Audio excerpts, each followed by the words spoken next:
So we can take a look at the emotional signature from the point of view of the upsets that we receive on a daily basis and things that are brought to us in that way. We can take a look at the emotional signature from the point of view of the way we relate to our family, and these are going to enable us to work with specific attributes. And you don't have to know what it means or understand the attribute. Just meet it at the point of the emotional signature. It's always the same way of digestion. Right? The process of digestion is the same. The thing is just recognizing it's an emotional signature. Right? Anything that causes us discomfort in our experience, that brings into our, especially emotional discomfort, where we're being upset, is a memory, is an emotional signature. It's something we're bringing into the moment that's unresolved from the past. And you can show yourself that to be true, because when you sit and be with it without condition and allow it to come to a point of resolution, you will see that very thing no longer triggers you in any way, and it actually just goes off the radar screen, right? So the next level of the work is is the one that we all get to face at some point, which is the direct intimacy with another human being, right? And it's a very challenging part of the work, because all of this is about dismantling. It's about dismantling. So I'm going to dismantle the relationship with my artificial self that I made up. I'm going to dismantle the relationship that I have with my family, right? And even when you're doing that family work, someone came to me and said, well, I don't have a brother. Work with how it is for you. Don't try and figure out how to make it work a certain way. Work with what you're given. You know what's required because it happens. That's the definition of what's required. It happens, right? And so work with what's required. It'll be given to you. In your family, there will be certain reflections that need. Some people work more on one attribute than another, right? Some people don't have a problem with the guidance system, but they have a problem with the nurturing system. Some people don't have such a problem with emotional body stuff, but they're still not really accepting their life. Whatever it is, you don't have to even understand and this, because you can get lost in the mental body realm. We're using the mental body to get you to go to the point of the emotional signature and be with it without condition, taking all the excuses away for doing the work. Right? So, by the time we're 7 years old, our definition of what love is fully installed. It's fully installed. And what love is will be a certain resonance, a certain feeling. It's installed as a feeling, right? And that feeling becomes unconscious to us. We don't go around saying, this is the feeling I'm looking for. We don't even know we have it, right? And then we go through the puberty experience and something gets switched on, right? It's powerful energy, right? It's an energy that is a desire to go back to the causal point. Now, if you think about it, the causal point is the orgasm. Think about it. The causal point is the orgasm. Everyone wants to get back to the causal point. So there's an energy that draws us to somebody, right? And so we have a definition of love which is installed to us. When a child opens itself to this world, whatever impacts it emotionally, whatever the felt impact during that experience of the first 7 years, becomes the definition of love. And you can see that in that a person who is being abused by their partner doesn't leave. And you ask them why they don't leave, and they say, because they really love me. Right? And you can go and have an intervention and take them to a safe house. Right? And then you keep them there and keep them safe. But if you turn your back and walk away, they'll go straight back into the arms of someone who will abuse them. Because the definition of love for that person is the feeling that comes up when they get abused. It's not necessarily the abuse, but the feeling that arises as a consequence of the abuse. Because when they were a child, either there was abuse around them or they got abused. And that feeling was what they associate with love on a very primal level. That's the child's definition of love. And remember, the child is made in the image of the Creator. So it is manufacturing experiences to get love. Right? And the love it's going to get is going to be equal to that resonance. So we have that definition of love, which is implanted into us by the age of 7. We then have another definition of love, which is really about a definition of how to approach love, which is a program. And this program is that when I meet the person that most reflects my stuff, right, I will start to intimidate them, right? Which is, we also call it dating, but a better word is intimidating, right?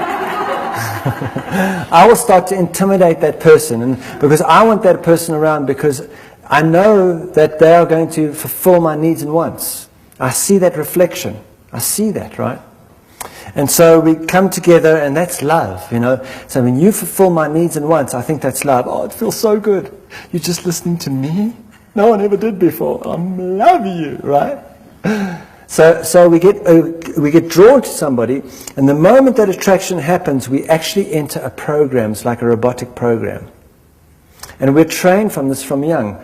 Like girls are trained that marriage is a destination, right? Marriage and breeding is a destination. Like a little girl, she's unhappy, give her a doll. This is your baby, you're practicing, right? One day you're going to grow up and pop these things out. So get with the program, right?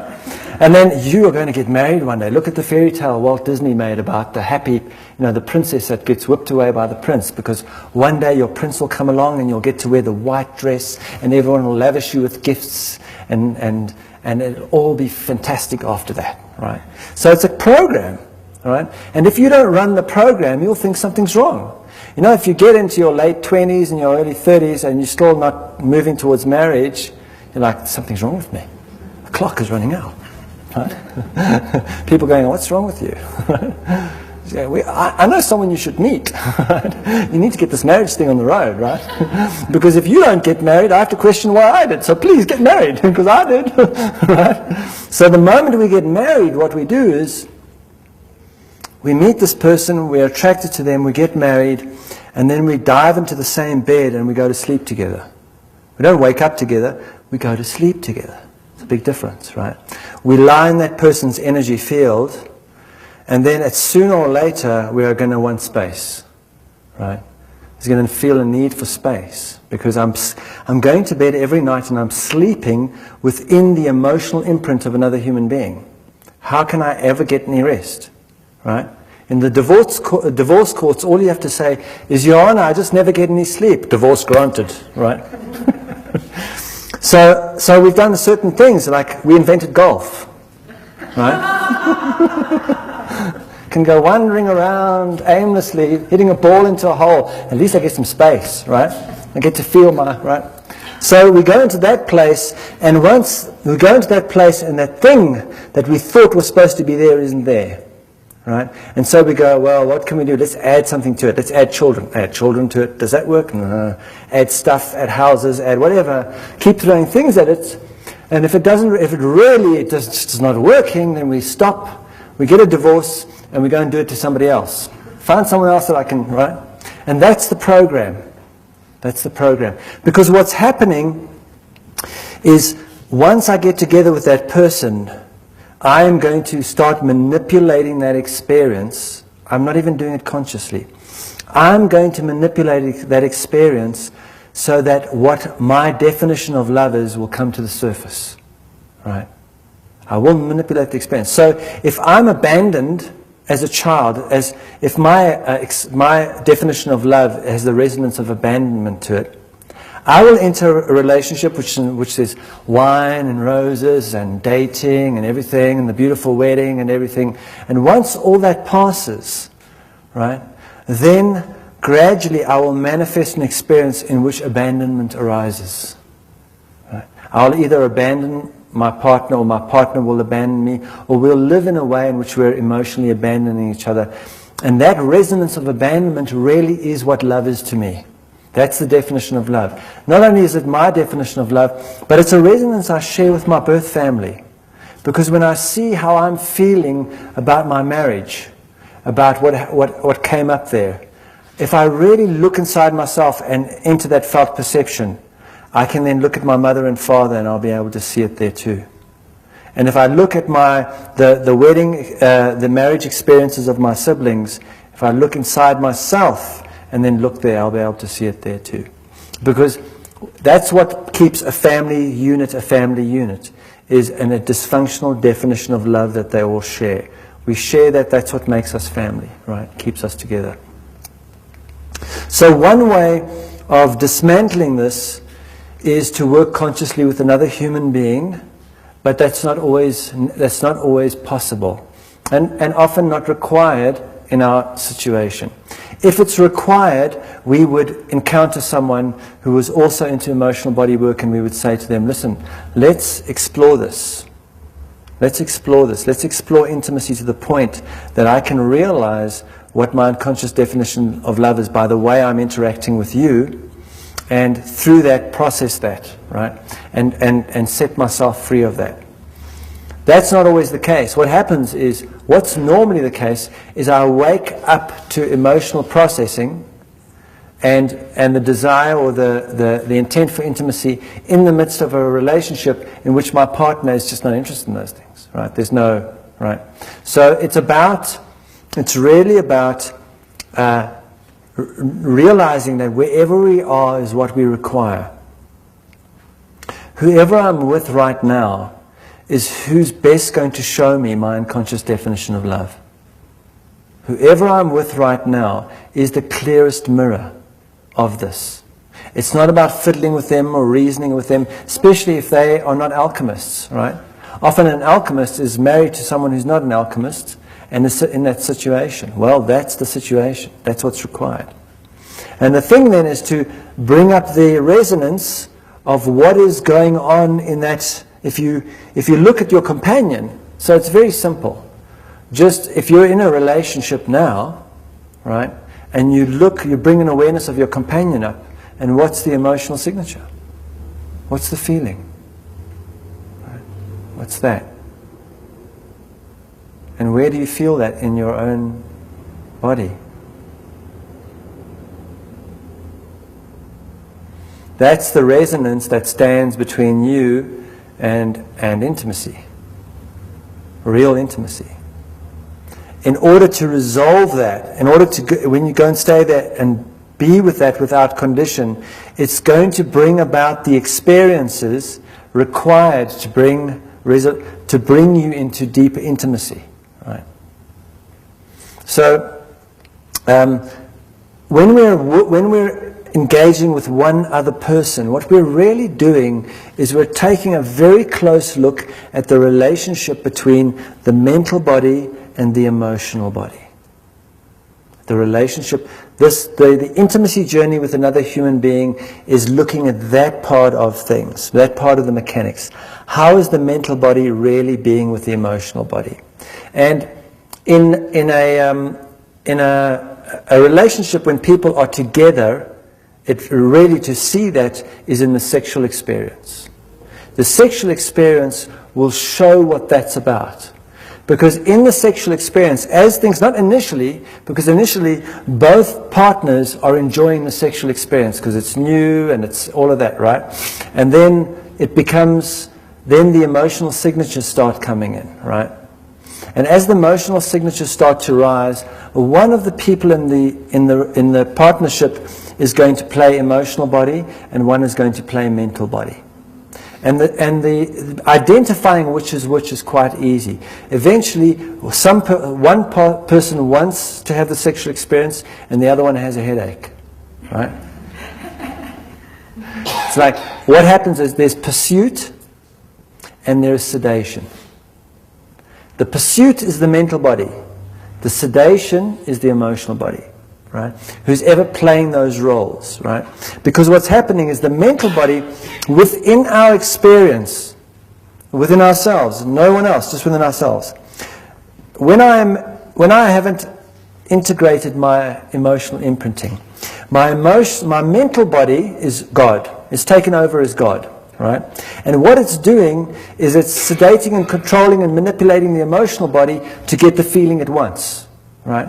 And the emotional body, in response to that, is sedating. It's actually shutting down and closing off, right? Because it's being manipulated. So the mental body pursues and the emotional body sedates. The consequence of that, or the problem with that is, it's the emotional body that is the link between the vibrational and the mental and the physical. It flows from the vibrational, through the emotional, through the mental, and into the physical. When the emotional body closes down because it's being pursued, it's being manipulated to generate feelings it's not feeling, and the feelings it is feeling are not being acknowledged but sedated and controlled, it goes into it closes down, and because it closes down, the vibrational can't come through. And when it does come through, it comes through in a distorted way. But the awareness of the vibrational is just not there at all. And so at the mental, then what we do is we try and find the vibrational experience by mentally manipulating the physical world, or by mentally manipulating the emotional. So the first step in the journey of really looking at that, I call it manipulation, right? And manipulation is a good analogy for manipulation is this. A boy is born as a little boy. The first thing that happens to a little boy is a nipple is thrust in his face, right? Because he's being fed, right? So he gets his life force from this nipple, right? Only for a while. After a while, the nipple is taken away and hidden away forever, right? And he spends the rest of his life looking for the nipple, right? It's called man-nipple-nation, right? Manipulation. Right? That is manipulation, right? It's the idea that I can get what it is I'm looking for from you. That is the causal point of the vampiric activity, right? I can get the vibrational by manipulating the emotional, and by manipulating the physical, taking the physical as an accomplice to manipulate the emotional, right? Physical substances, physical practices, whatever, to manipulate my emotional body to get a feeling that I think I should be having, which I think is spiritual or vibrational or whatever, or pleasure. And that comes into the manipulation, the sexual manipulation of one partner on the other, right? Where the one partner is wanting pleasure and the other partner has just become an orgasmobile, right? So in seeing that relationship, that's a very important thing to see, right? So in a relationship, when there are two people and they've fallen into those roles, where the one is pursuing sexuality and the one is sedating it, it's at that point that a great healing can occur. And that is where sexuality is so powerful. Sexuality is so powerful in showing us manipulation and awakening us to that we either run from it and say, I'm going to be celibate. I can't handle this. Okay, I'm going to go and live in a monastery and just like no sex. You know, Jesus is my sexual partner because he never shows up. So that's right. I can either do it that way, or I can actually completely go overboard and go into sexual addiction, right? And use the sexual experience as just to get all the pleasure and right? As the means to apply a feeling that I think I should be having. The road is actually the middle road, right? The middle road. The thing about the sexual experience is that when it's unconscious, it's always destination consciousness. In other words, the orgasm is destination consciousness. The orgasm is destination consciousness. And everyone in this room is only interested in the orgasm. We don't know it. We don't know it till we see it in our behavior, right? Maybe my orgasm is earning $50,000 a month. Maybe my orgasm is accomplishing this thing. Maybe my orgasm is getting that person to do that thing. Whatever the destination is, whatever I want, when I get what I want, that's my orgasm, right? And so we all operate by destination consciousness. The mental body can only operate by destination orgasm consciousness. Because for the mental body, there is a beginning and an ending to everything, right? And it wants to get to the ending because by the ending, then it can get what it wants and move on to something else. That's why you know, for example, that the Bible was written by the mental body. It says, in the beginning. Only the mental body would think there was a beginning. Right? And at the end of it, it says, this is the end of the world, right? The end, the revelation, the end. Only the mental body is going to have something that has a beginning and an ending to it. Right? So it's a mental body's version of what God is. Right? So the thing to see that is, in the sexual experience, for example, in the relationship, it's important to identify. And this is when you're working consciously with someone. If you're not working consciously with someone, they would find this type of work absolutely offensive, right? Because whoever is sexually pursuing another in that relationship, that person has to relinquish the orgasm. You don't get to have an orgasm anymore. You agree? I'm not going to have an orgasm anymore. And for mostly the pursuer is the male, because the mental body is the pursuer. And when a male stops having an orgasm or puts the orgasm aside, the big question will come up. Well, if I can't have an orgasm, then why the hell am I doing this? Right? Which shows the destination consciousness. Right? Also, whoever's pursuing then puts aside the luxury of initiating sexuality. Right? In other words, what is being put forward here is that the emotional body is going to be free of pursuit. Right? It's going to be set free of being pursued and being an orgasmobile for the mental body. And when that happens to the emotional body will then, when it's not being pursued, it will start to see where it's sedating things, where it's shutting off, just instinctively. Right? And once it stops doing that, that's only when it begins to open, like a flower. And when it opens, the vibrational comes rushing through and blesses the mental and blesses the physical. And then the mental realizes it wasn't God after all, that there actually is the vibrational, right? So in working intimately with another human being, it's really about getting to the core of manipulation. Getting to the core of what manipulation is. Because what's really happening in the world is that we say, you know what, love is everything, God is love. What the hell does this mean, right? What it really is everything is the vibrational. Everything is the vibrational. And the vibrational moves through the emotional. And according to the dysfunctional imprints in the emotional body, it then comes out the other side in a distorted form. So the vibration of peace comes through, goes through the distortion of anger in the emotional body, and comes out as angry thinking and angry behavior in the world. It's actually still peace. It's just been distorted into, it's still the vibrational, right?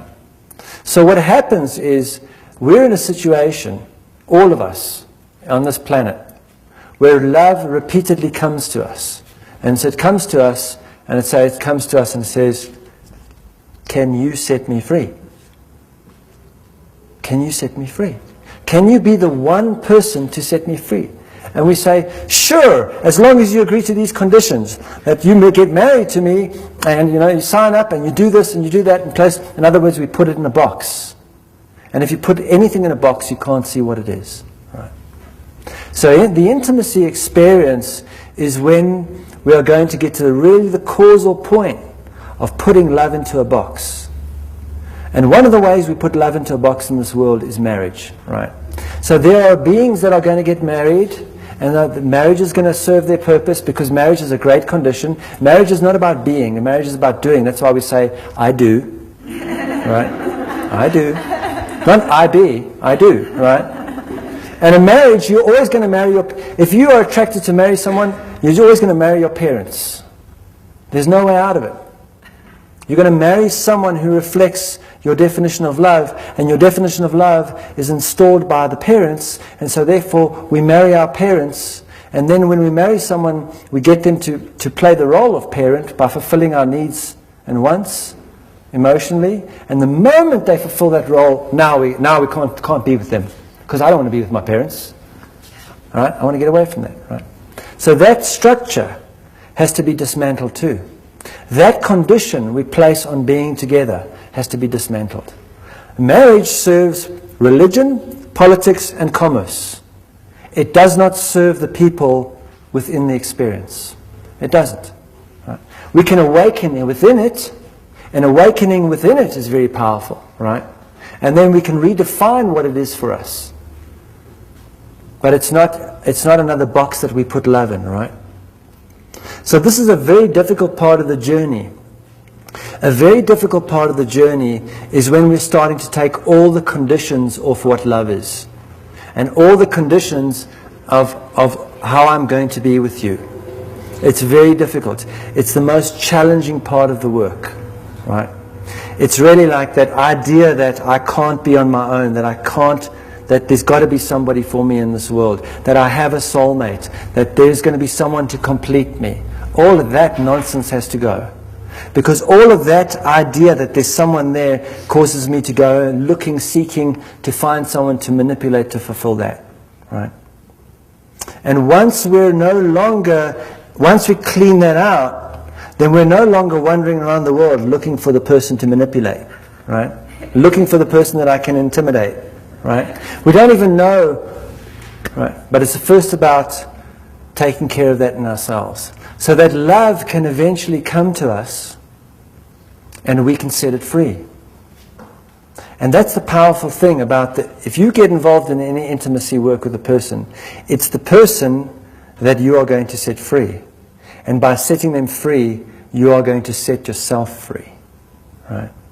But it's hard. We don't want to if we come across anything that gives us the resonance, we want to cage it, box it, kill it, whatever, right?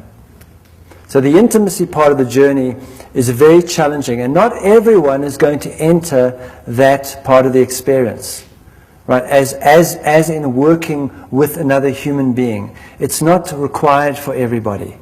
But we're all in it. If we're in a relationship right now, we're in the experience we're supposed to be. That's the experience that's required for us to start seeing that emotional signature, right? To start seeing that emotional signature.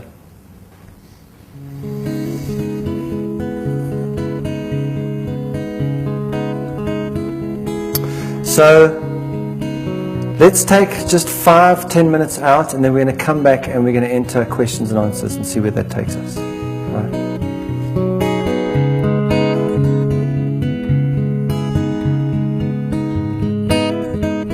Okay, so does anyone have a question? When you talk about the unspeakable, what is that?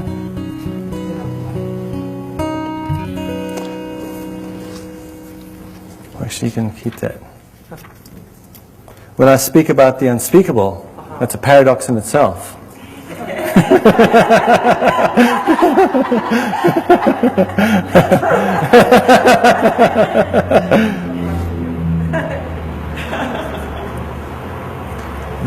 The unspeakable is the vibrational experience, the direct experience of the vibrational. And there's a resonance. Truth has a resonance to it. It's an experience. It's also going along the pathway of awareness. So truth has a resonance. So initially it's an experience, which has no words and concepts, and it's a direct experience. And then if we go into the emotional realm, then what we do is we have a way of communicating it through parable or analogy or metaphor, right? So you can say, God is like, having an experience of God is like when the drop falls back in the ocean. You're not really saying anything. You're not really, because to have that experience can't be explained. There is no vocabulary for it. So the language of symbol and metaphor is the kind of emotional language. And then that's close to the truth. So for example, a person like Jesus spoke in parable, because the nature of parable is, if I use parable, you can meet that where you are.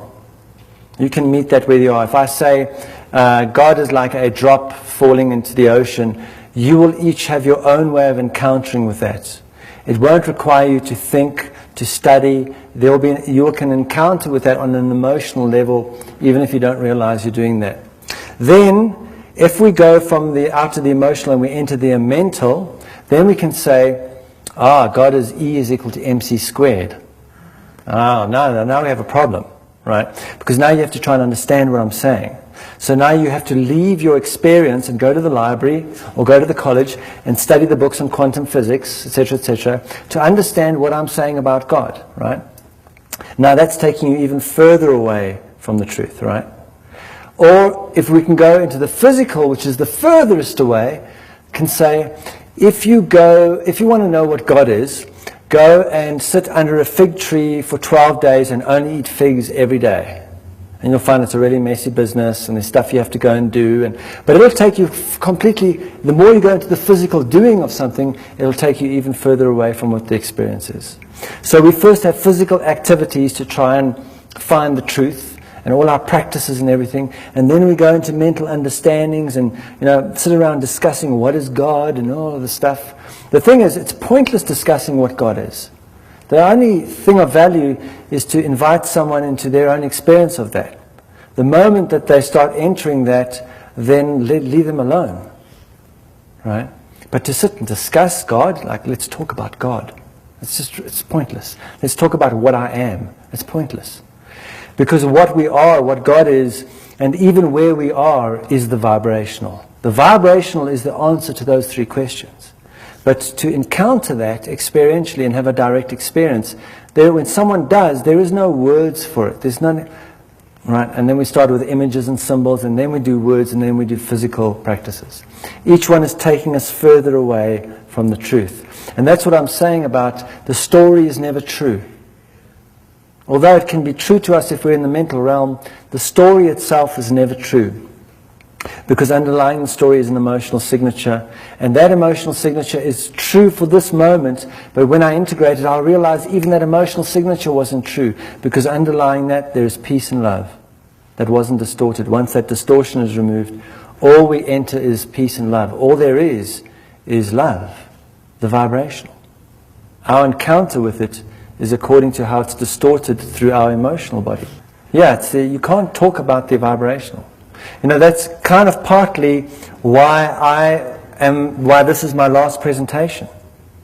Because while you talk about it, like even in my own journey, whenever I'm standing here explaining it, I'm depriving myself of fully entering it. Right? It's a separation that takes place. It's like, God's really cool, right? God's really humble. God allows me to explain God to God as long as I'm trying to figure things out. But as soon as I figured it out, God just wants to be entertained. Right?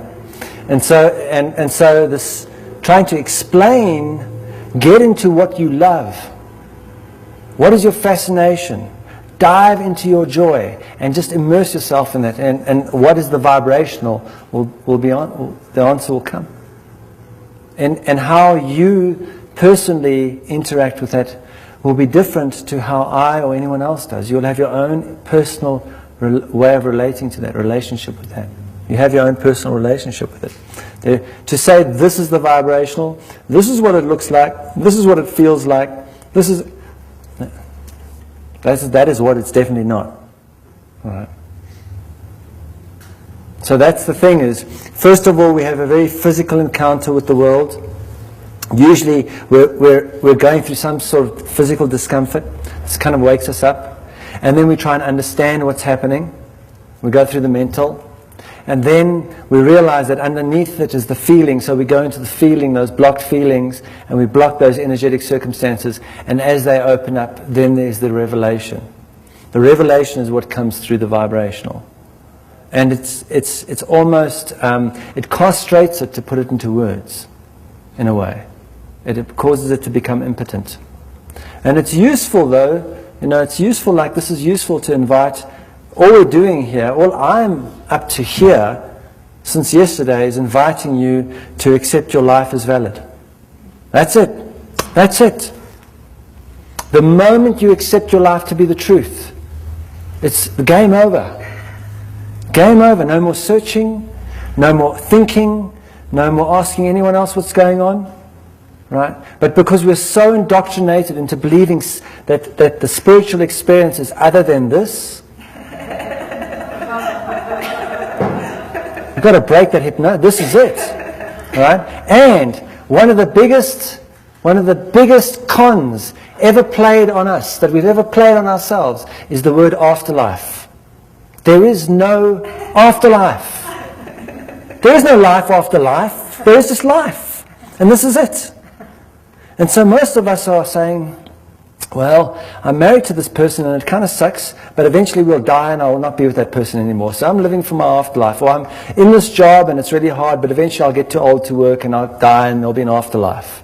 And so I'm waiting for my afterlife so that I can really live. But there is no afterlife. There isn't an afterlife. An afterlife is a delusion. Even a person who transitions out of this experience that we're having and enters a different one isn't in an afterlife. They're still in their life. Death is only visible to us, right? You've seen other people die. Other people around you have died and disappeared. But they themselves, when they die, they don't know they've died. They don't have a death experience. Death is only something we see happening to other people. We've never died. There is no, you don't have a memory of dying. There's no memory of not being alive. There's no such memory that exists. Right? So tuning into that and then realizing, wow, I'm sitting in the midst of the most profound spiritual experience and I can't even contain it. How? I can hardly contain my temper, let alone an awareness of God. It's like I want to contain full awareness of God, but I can't contain my temper. Right? And so that's what the containment practice is about. Containing the fear, containing the anger, containing the grief enables us to develop the capacity to contain more of an awareness of what we are, what God is, and where we are right now. And where are we? Right? And that really, that answer to those questions can't come through the mental body. It doesn't matter. It doesn't matter how much we read What is Enlightenment magazine. It's not going to answer it. It's not. Because the answer is a direct experience and it begins through felt perception. We can feel it. You can feel that you've always been alive. Mental body can't get it. No, I'm 46 years old. I've only been here 46, so, and maybe there's reincarnation. And Jesus was smart. When he came back from India, he didn't teach reincarnation. He realized how lazy it makes people. Like, I'm not going to do it now. I'll just wait till my next life. Jesus said, I'm going to teach people that stuff, right? He'll just go like, I'll just do the as you sow, so shall you reap. But we'll not go any deeper than that. Right? Because the idea of an afterlife is escapist. Just this one. Like really show up in this one. This one is the portal to everything. And that's the most profound thing is we are portals. And everyone is, we're watching like science fiction movies where they open the portal and people step through and all that. That's amazing. It's groovy, but there's no more power, nothing close as astounding as what we are. A portal. A portal that has a pathway through it. That you can go from the vibrational through the emotional, mental, and into the physical. And while you're standing in the midst of the physical, you can reopen your awareness to the vibrational. And that is what is required now. Because the vibrational is the causal point of everything. It really does know no order of difficulty if we allow it to be the causal point. And the hope of this world is in a human being standing where they are in their lives and opening their portal to the vibrational. To be in the world but not of it. To directly have that pathway open into the vibrational. Right? That's the alternative energy source we're looking for. Right. That's it right there. Open the portal. Right. And all it's required is the emotional body. That's why when I say the emotional imprinting of our first 7 years is deliberate. It's deliberate. It's not very pleasant if we're in victim mentality and blaming the world. And in that, if we're in the lower chakras. But once we move ourselves up and we start processing it, we'll see it's deliberate because whatever happened to us in the first 7 years of this life experience, whatever happened contains everything that's required for us to open the portal. It contains everything that's required for us to open the portal. It's already given. It's already there. Right? It's already given. It's just a matter if we want to respond to it or we want to spit it out. So I have no idea what the question was, but... Another question?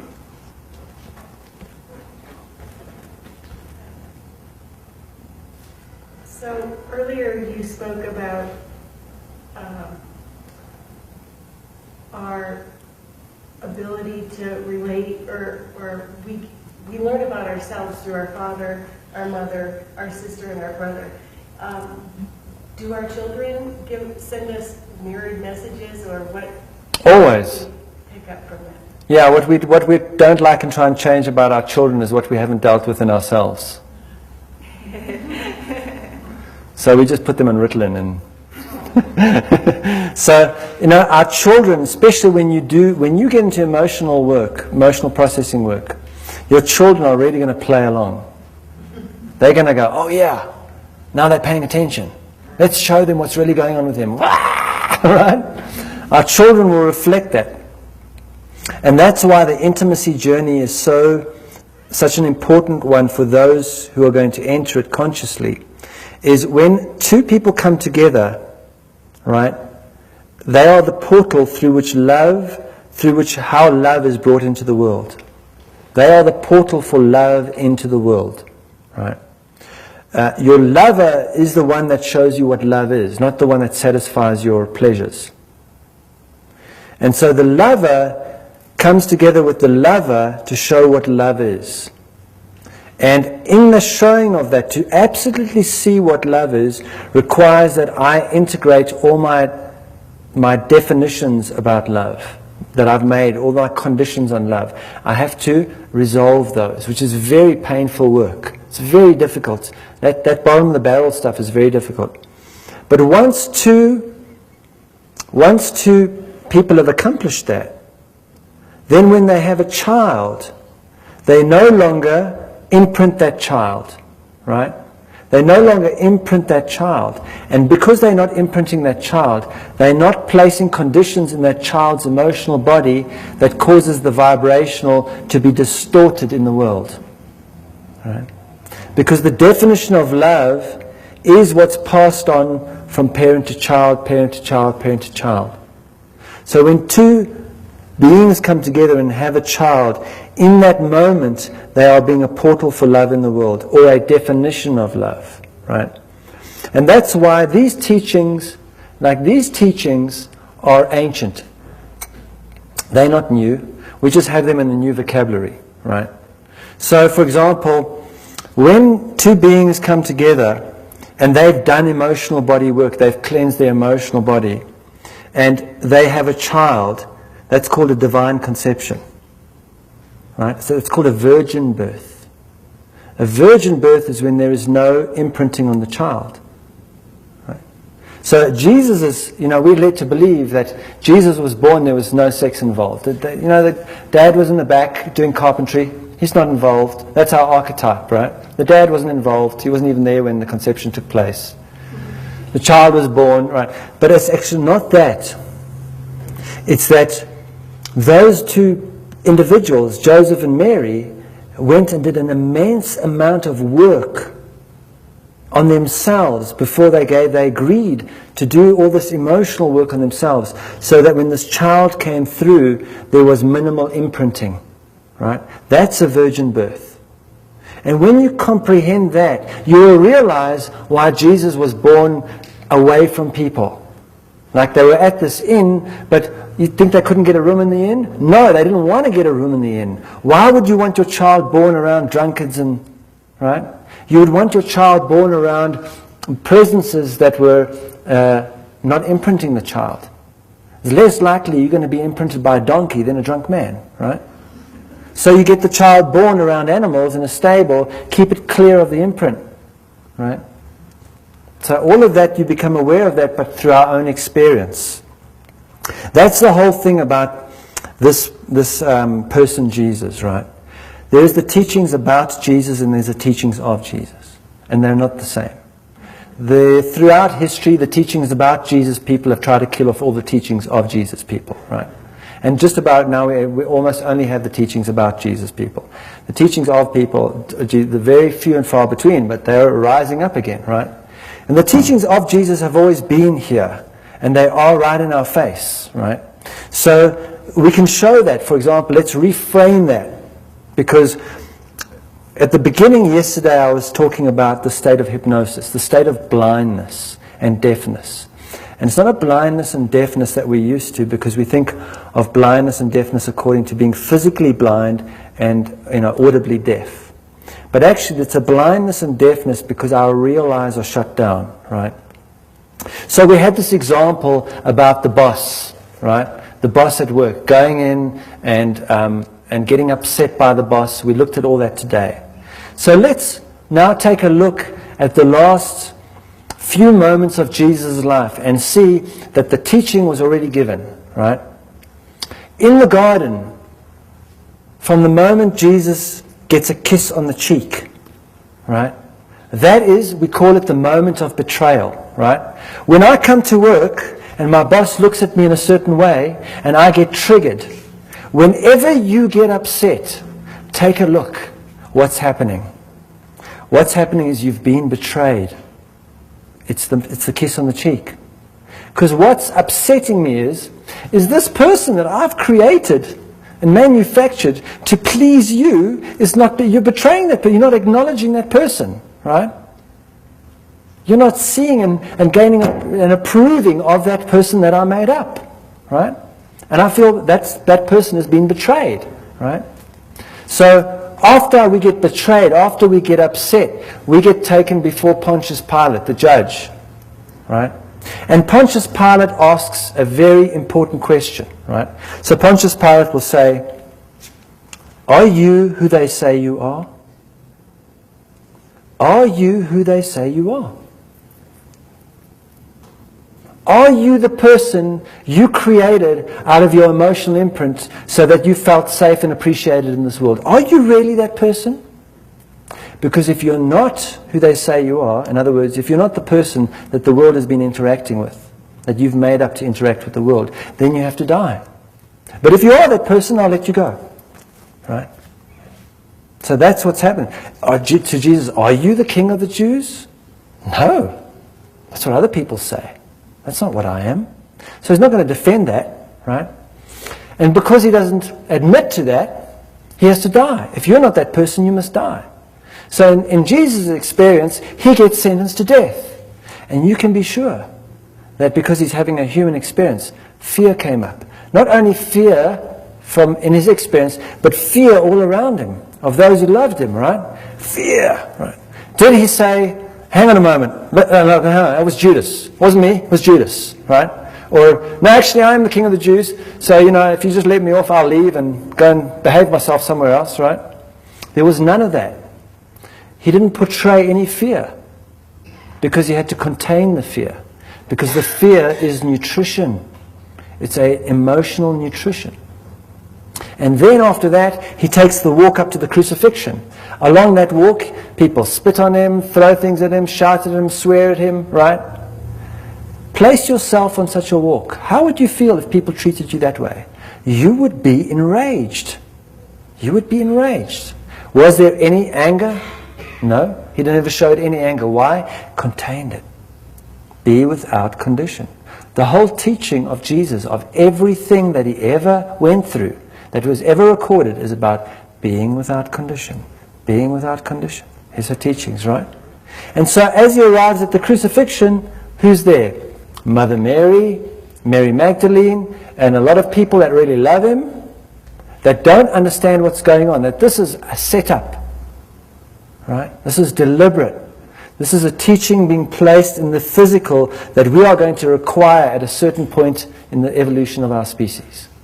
And once we awaken to a certain emotional awareness, we will be able to receive the teaching. Right? no one can get this, and there's all this grief going on around the cross, right? Does he exhibit grief? Does he? No. Contain it. Contain the grief. So he's taken the walk from the fear, the anger, and grief, the pathway of awareness. And then the moment of crucifixion. The crucifixion is the symbol of alchemy. That act of crucifixion. Because when I realize that when I get triggered by my boss and I get upset, and I'm now in this moment of betrayal, there is nothing that I can do with my hands to bring resolution. Everything I do with my hands is going to be a means to feel better and sedate and control my experience. So I might as well hammer my hands down. They are no use to me in alchemy. Right? And when I realize that it doesn't matter where I go on this planet, I can go to sacred sites, temples, anywhere. I can go and hide in a cave in the Himalayas. But wherever I go, there I am. Because my feet cannot save me from the work, from what's going on in my own heart. When it comes up, when I'm set up, I'm going to be set up wherever I am. Right? So my feet are no use, so I might as well hammer my feet down. And there I go. I'm now officially crucified. And now the work begins. Because if I struggle when I'm in that place, I only enter experiences of greater suffering. But if I stay there, if I stay with it, I will go through a death experience. That part of me will die, right? A part of me will die. And I will know I'm going through a death experience because my mental body will say, I can't do this anymore. This is not working. There is no such thing as a God. I'll go into a very dark place as I die. Death is difficult. You can't make it easy. It's death, right? It's a death experience. And we know Jesus went through a death experience because he got to the place of saying, Father, why have you forsaken me? He went through his own death experience. And then came through on the other side, right? Raised himself from the dead. And at the moment, on this planet, we are being crucified left, right, and center. The planet as a whole is being crucified. Because every time we are brought something we cannot do anything about, that is the point of crucifixion. Can you be with that? Can you be with that without condition? Because being with that without condition is what's going to bring about the experiences that bring resolution. Right? So all those teachings are already there. They're not new. They've been there all. It's like the idea that Jesus is going to come and save me, he already did. He showed me how to save myself. He showed me how to save myself. He's not going to disempower me. I'll come and fetch you out of the mess, take you off, just say a few good things. No. I've shown you how to heal yourself. Right? I've shown you how to be the savior of your own world. Right? And I won't take that away from you because your fear, anger, and grief, I'm not going to come and take it away from you because they're your gems. It's what your fear, anger, and grief is what enables you to develop the capacity to perceive the vibrational while you're in the physical, to be in the world and not of it. Right? So if someone had come to me 15 years ago and taken my neurological disorder away and laid their hands on me, hey, hallelujah, brother, hey, let me take that away. Shooks. Right, wow. Imagine. No book, no insights, no. My entire journey would have been robbed, taken from me, because someone fixed me. Right? So it's not about being fixed. What we're given is what we require, not only to awaken to the vibrational, but to bring forth the gifts that come from it. When we awaken to the vibrational experience, when we integrate our emotional body and awaken those capacities, we automatically radiate gifts to everyone around us. We become like the peach tree. We've got peaches for everybody, right? Not only that, we've got shade and all those sorts of things, right?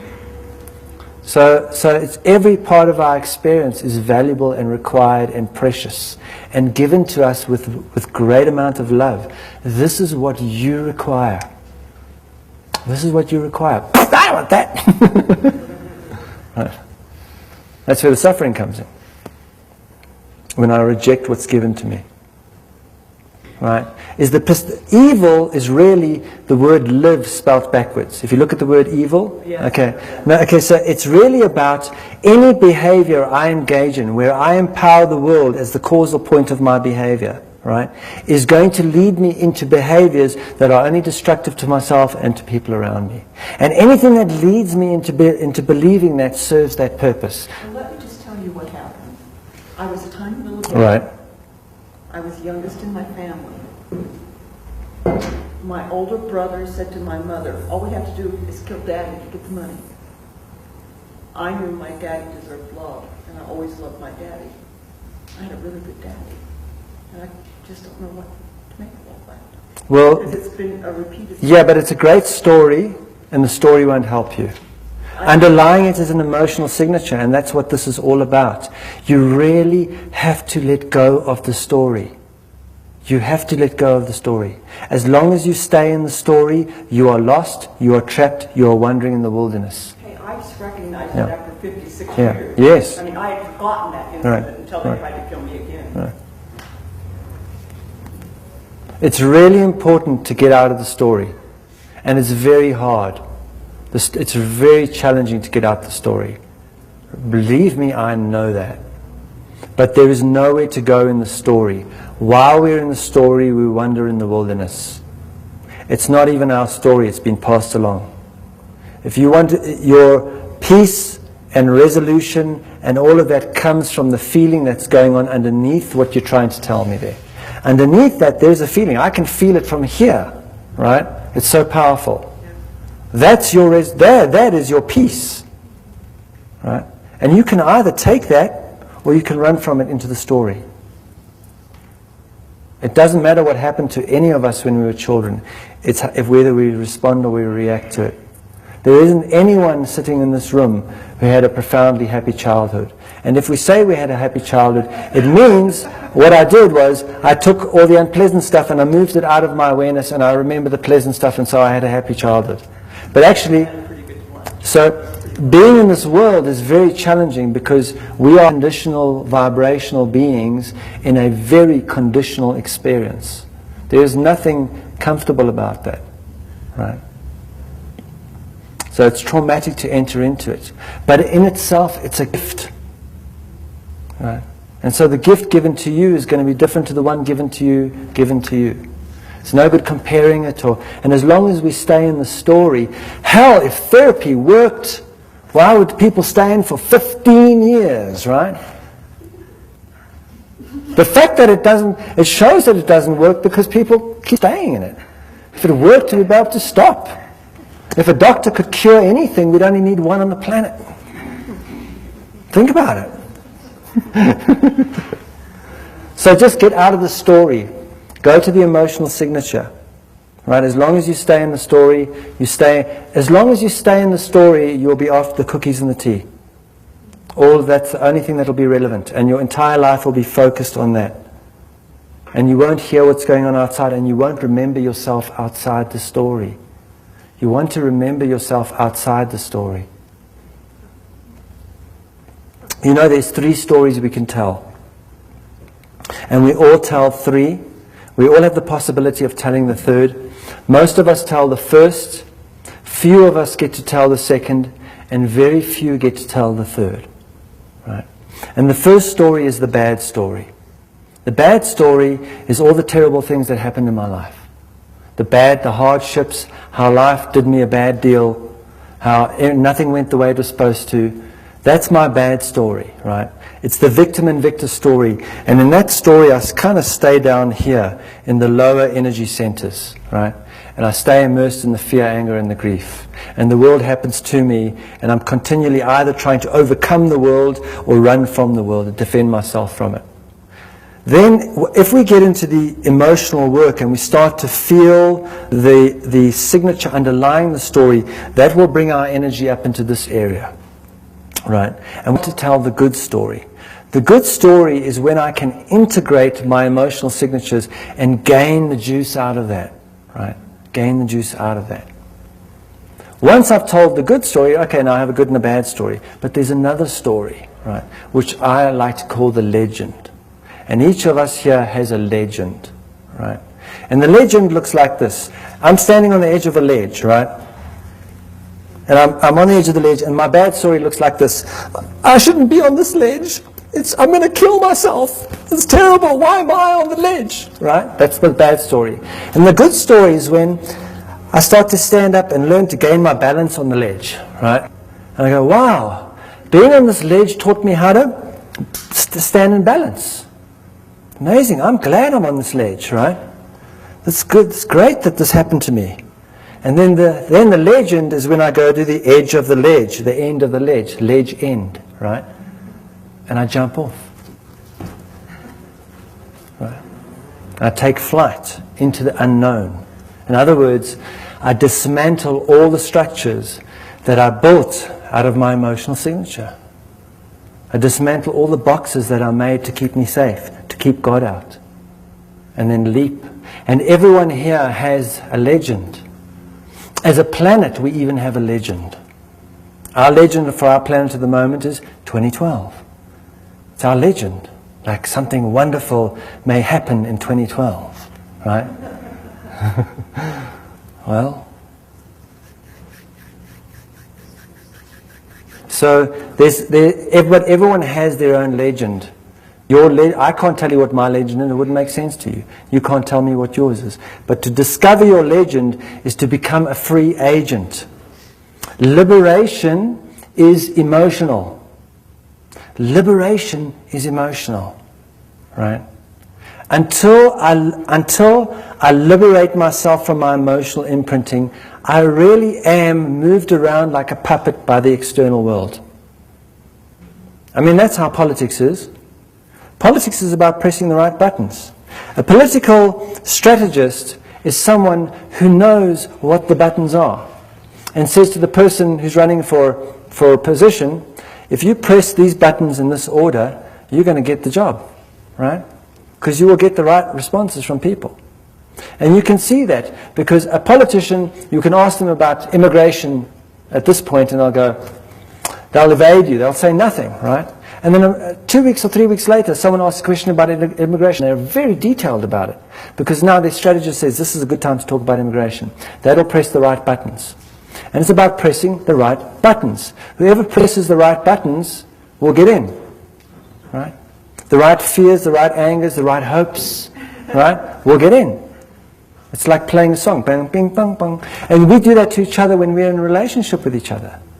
Right? We press each other's buttons. We know the buttons. Right? Boom, bam, boom, boom, right? It's the same with advertising. Advertising is very simple manipulation of the emotional body, right? If you buy this, you will feel really sexy.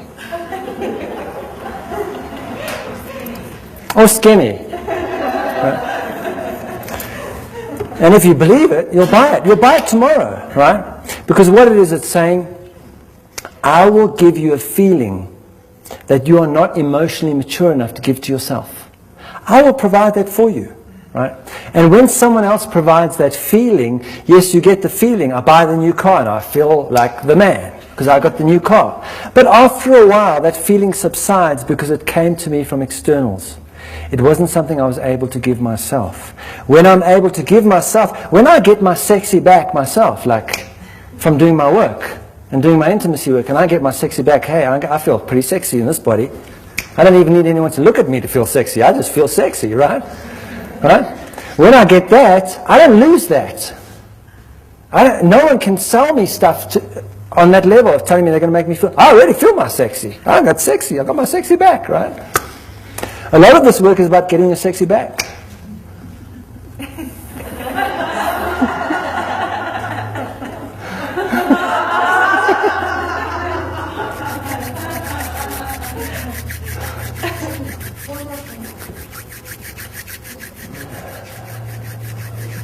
Any more questions? I'll get it. On your website, you have an article, Here Comes the Sun.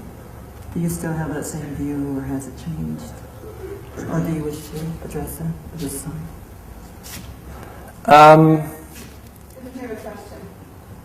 On my website, there's an article called Here Comes the Sun. And do I still have that same point of view? And do I wish to address it? Yes, no, and all of the above. Okay. Yeah, we have an idea. It's like we have this, the mental body believes it so much believes that it's God, that it believes it's also responsible for everything going on in the universe, right? And so we have a planet that's heating up and all sorts of things going on, and we say, oh no, we're doing it. Or the politicians will say, you're doing it. Now you need to pay certain taxes to get that done. You need to do, but actually, the entire solar system is warming up. Every planet in the solar system is heating up. Now I'm wondering how our cars are causing Mars to heat up. Never been able to figure that out. But apparently it's so, right? Apparently because there's global warming on all the planets. They're all heating up. They've been observed over the last few years, the planets are all heating up. There's something going on in our entire solar system, right? So we can tell a story about what that's about and try and do something about it, or we can really awaken ourselves to the fact that I am the light of the world. The sun is the light of our world. The sun facilitates us very intimately. And so we may think that we're running the show until we get hit by a really big solar flare, and then we'll realize, we weren't in control in the first place. Right?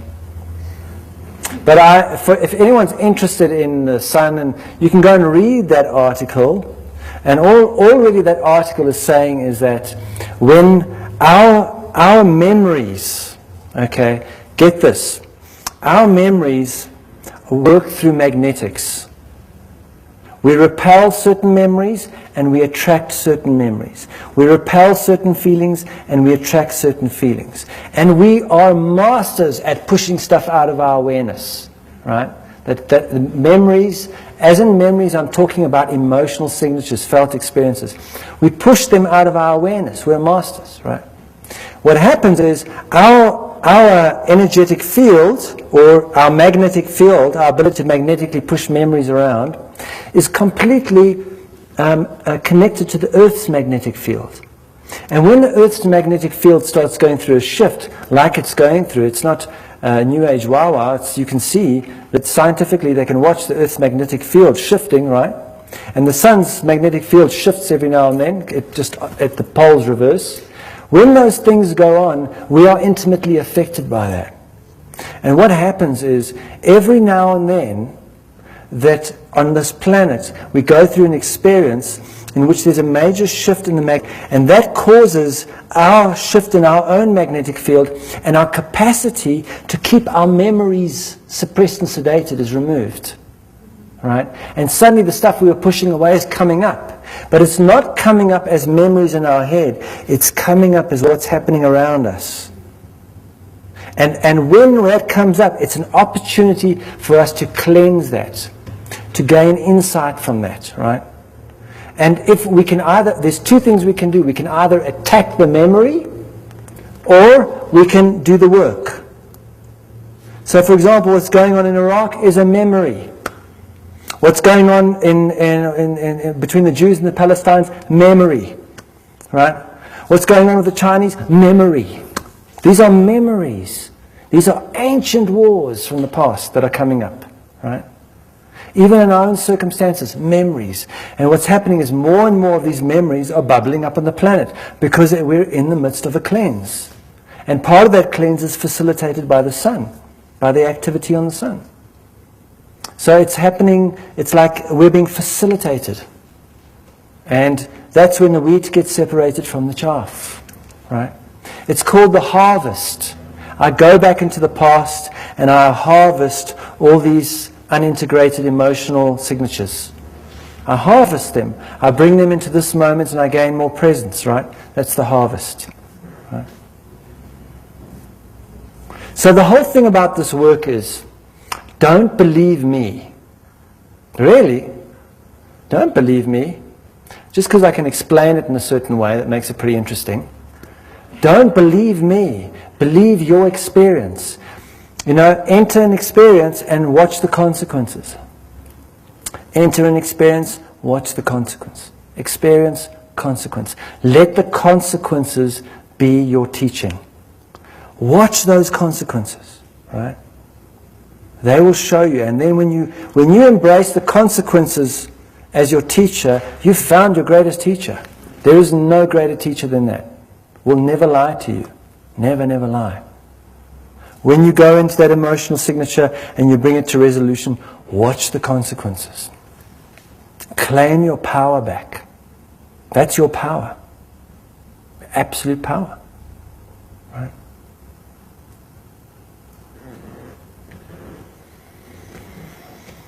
And I think let's leave it there for today. Right?